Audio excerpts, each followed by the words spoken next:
The new Nissan Micra has a completely new 16-valve engine, giving it amazingly low fuel consumption. It also has a 9.4-meter turning circle, twin catalytic converters, and has been voted Car of the Year 1993. The new Nissan Micra lives in the city, loves the open road. Let me take you back to the year 2002.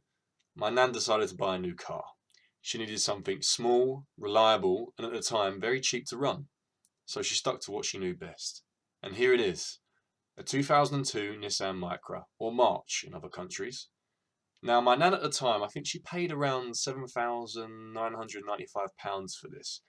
And there's a price written on the owner's manual, which in today's money, considering that was over 20 years ago, it would mean spending around 13 grand or more in today's money. Now, a little bit of history about the Micra as a whole.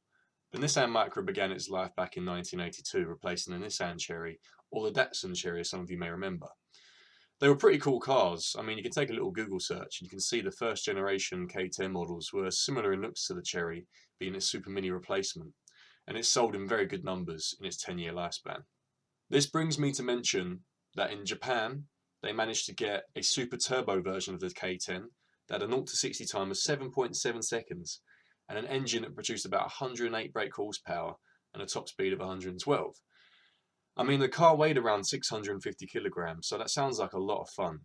And the clue's in the name. It's supercharged and turbocharged at the same time, and I think it's one of the first production cars to ever have had this. Then the second generation K11 came around in 1993. Now, that's the one that I have, and mine was right near the end of the production line in 2002, and it had a slightly higher power outage, but also still using the same engine, which is the CG10DE, for all those people that are engineers. They called this chassis the K11C, which meant minor exterior changes to lights and window wipers and slight overhaul on the coil pack system and the catalytic converters, because that's all our favourite part of the car. I mean, there was a few interesting models that were never released to the British markets, and here's a couple of them now. We have the sedan model, the LX Cubic, the box model, which was an estate version. It does look kind of strange. And the cabriolet version, which I've actually seen a couple of these in the UK. A lot of them were imported. And they were also electrically powered, which actually does really surprise me. Now, if you wanted a luxury model, there was also the Nissan Bolero, which offered a whole new facelift with a grille and luxurious lights, leather seats. It is definitely not to my taste. I mean, look at its face. I can't help but feel sorry for it, honestly. I was very lucky to be given this car for free from my nan, which I'm so grateful for. It was given to me in about 2014. It had done 26,000 miles in 12 years. It had been garaged most of its life and well and truly looked after. Now, you might have noticed in some of the footage that I've been playing, some of the areas the paint did start to peel off, and unfortunately it only started happening once it wasn't garaged, which obviously makes sense. But I've noticed there's a lot of other K11 Micras around, mostly the silver ones, that have been suffering the same as well. I guess after that 10-year, warranty of paint, the paint starts playing up. But anyway, I didn't end up getting my full driver's license until 2018. But the car was in use by my mum and dad, so realistically, when I was finally able to drive it, it had done 38,000 miles on a 16-year-old car. It's not bad at all. So I ended up owning and driving the car for about a year. And here are some things that I've noticed and picked up on and managed to do to this poor car. Nan, if you're watching this video, you might want to cover your ears. Now, some hardcore Micra fans would have noticed that the aerial is not original. That's because I planned to take it through an automatic car wash. So obviously I tried to follow the normal procedure to take off the aerial before entering. This was when I realised the aerial would not budge. It had rusted on. I tried with all my force, would not move. So I just went ahead and went straight into the car wash. I managed to get like 90% of the way through, with just a few flicks and knocks through the roof, so I was fine.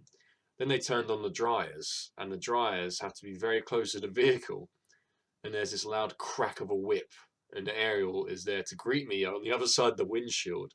It snapped not completely off, but was looking in pretty bad shape. Eventually, with pliers and some other stuff, We managed to get rid of it and replaced it with a budget one from eBay. Only paid like £3.50 for it. It's fantastic. Then I made a once in a lifetime mistake.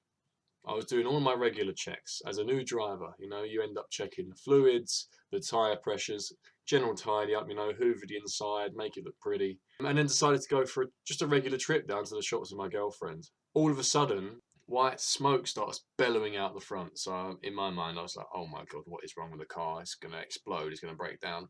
So I pulled over in a safe place and I've looked underneath and there is oil absolutely everywhere. I didn't screw the oil cap on. So I topped it up with some oil and then in my own little head just shut the lid and completely forgot about it. So then we had to call out RAC and they came round, and luckily the first thing he said, which was quite reassuring, was, oh, don't worry, these K11s, these little engines are bulletproof. So deal with the smoke and the smell, screw that cap back on, did a dipstick test to make sure I had enough in there, drove it home, and then I had to spend a good full day trying to clean that engine bay down. It was hot water and some washing up liquid, thanks to Chris Fix, and just scrubbed away, scrubbed away, just to try and get the worst off. So I'll never make that mistake ever again. Always make sure to screw your engine oil cap back on. That's my advice and biggest tip of the day for you. But anyway, let's get to the costs. For me, to be fully comprehensive, without a black box and 9,000 miles a year, cost me £1,400. On top of this, £155 tax was the price back in 2019. I think it's about 185, maybe 220 now, but even still, it's very, very cheap. So overall, it cost me about 1,600 to get going the first day that I could legally drive, which isn't too bad considering, you know, the costs of living, the cost of fuel, the cost of everything is just going up. I don't know how much it would be now, but I think still to this day, K11s are a great starter car. You can pick up fantastic examples for still under £1,000, maybe even near the £500 mark with one with a full MOT. And yes, sometimes they might not have been treated well, but you know with a K11 that they are very bulletproof, versatile. I've seen people on YouTube do rally courses in them. I've seen people tune them up and take them, you know, across the world essentially. So it's a great car to pick up for a first car. With fuel costs for petrol at the moment sitting around about £1.50, it used to cost me about £40 to £50 every 2 weeks to fill up. The fuel economy is a massive pro to this vehicle, I'm not going to lie. It doesn't compare very well to today's modern hatchbacks, but considering its age, it's pretty good. I was averaging around about 32 miles per gallon around the city, and then 45 to 50 on a run on the motorway. I have managed to get 340 miles out of a full tank, and it has a 42 litre fuel tank, so that's 6 gallons roughly. It has attracted a rather much a cult following. There's a lot of aftermarket pieces and stuff available to tune them up and make them your own. I've been in the Nissan Micra K11 Facebook group for years, and there's always just some fantastic specimens in there. You know, some people who really take it very seriously. And to be honest, like as a second car, you cannot go wrong. Something small, nimble that you can just throw around at full revs, and is happy all day just to do it. You can't go wrong with a Micra. They will rarely fail on you, and even if they did, you could go out and buy yourself another one and possibly just use them both for parts, or essentially scrap it and get yourself a whole new project for less than £1,000. You just can't go wrong. Again, being very biased here, I understand that.